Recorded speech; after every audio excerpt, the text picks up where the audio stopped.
Assalamualaikum warahmatullahi wabarakatuh.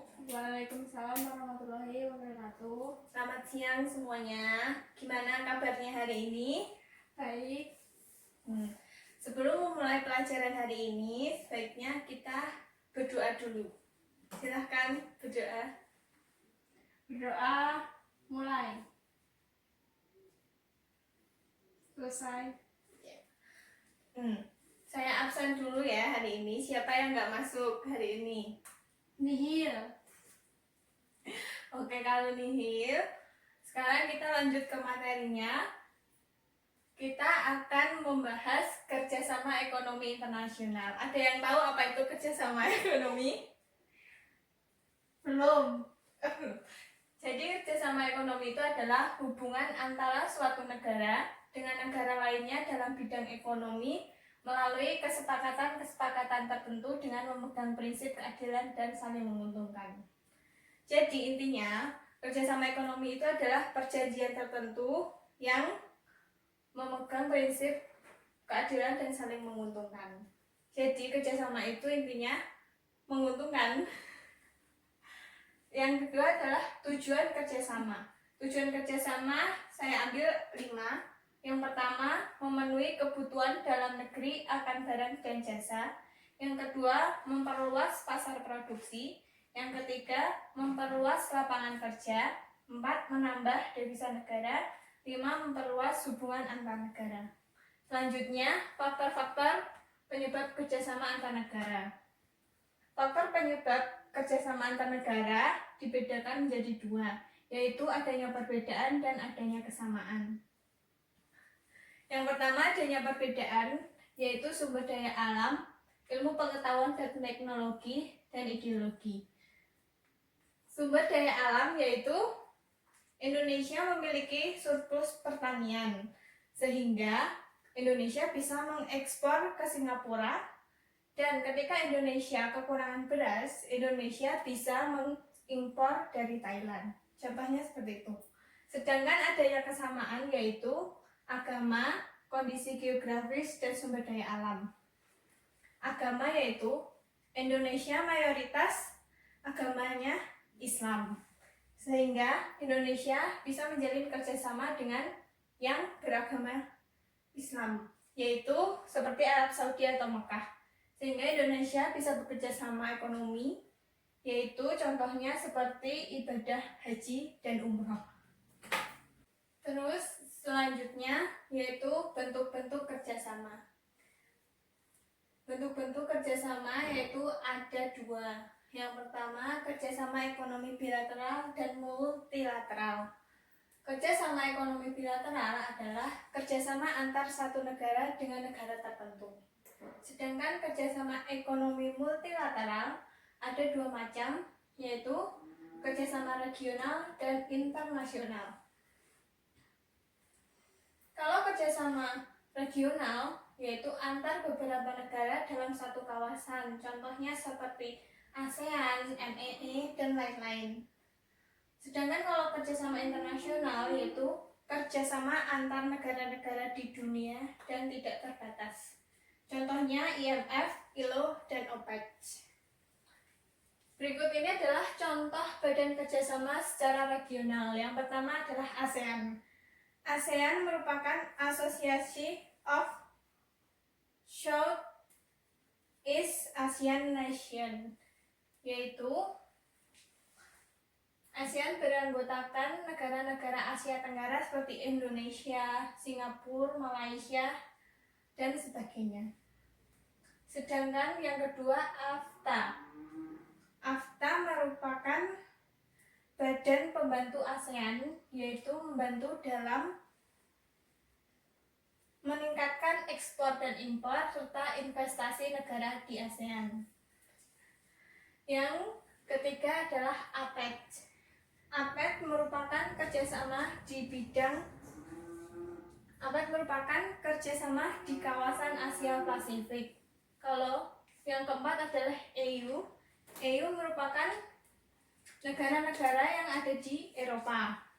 Sedangkan EFTA merupakan European Free Trade Area, yang merupakan kerjasama ekonomi di antara negara-negara di Eropa.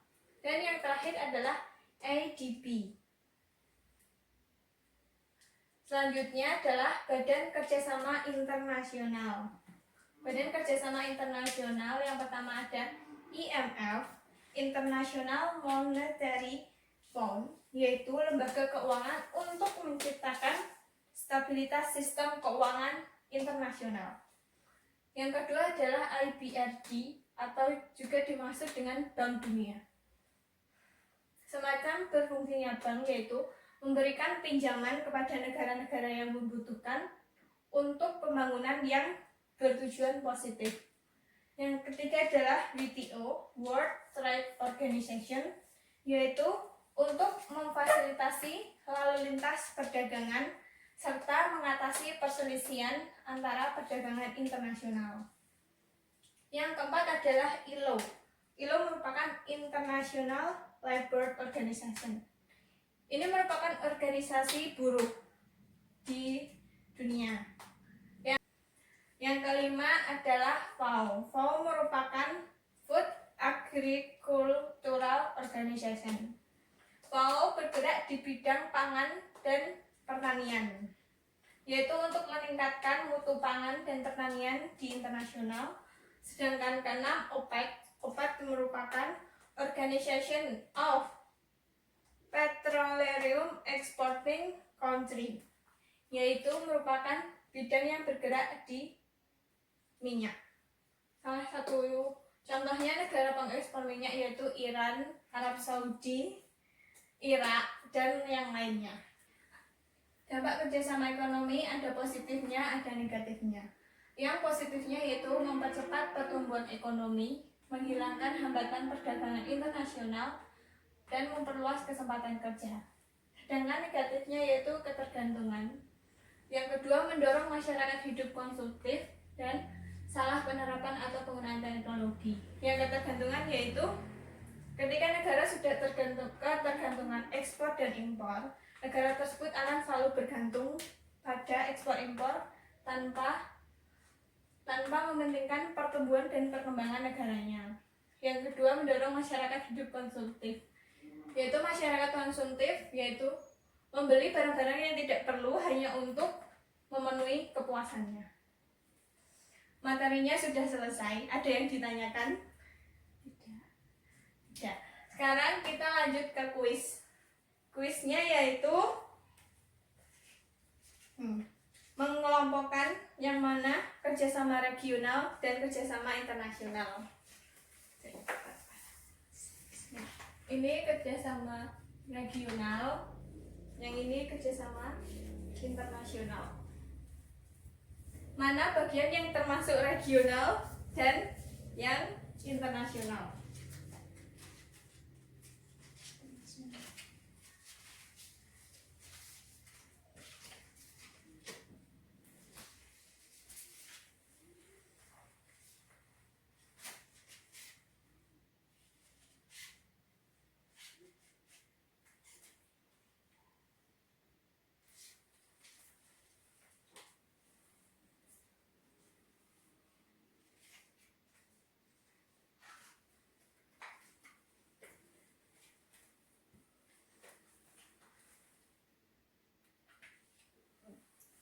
Selanjutnya regional.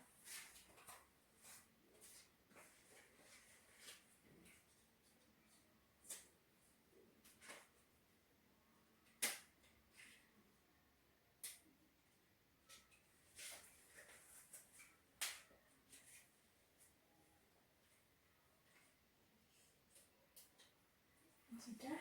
Oke. Silahkan kembali. Ya.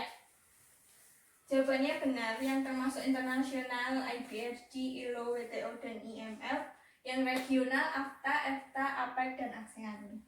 Sehingga kesimpulan dari pembelajaran hari ini yaitu semua badan internasional itu sama, yaitu untuk mempercepat pertumbuhan ekonomi negara tersebut, membantu dalam perdagangan dan investasi. Sehingga semua badan kerjasama ekonomi itu saling menguntungkan satu sama lainnya. Sekian pembelajaran hari ini.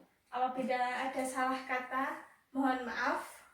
Wassalamualaikum warahmatullahi wabarakatuh. Waalaikumsalam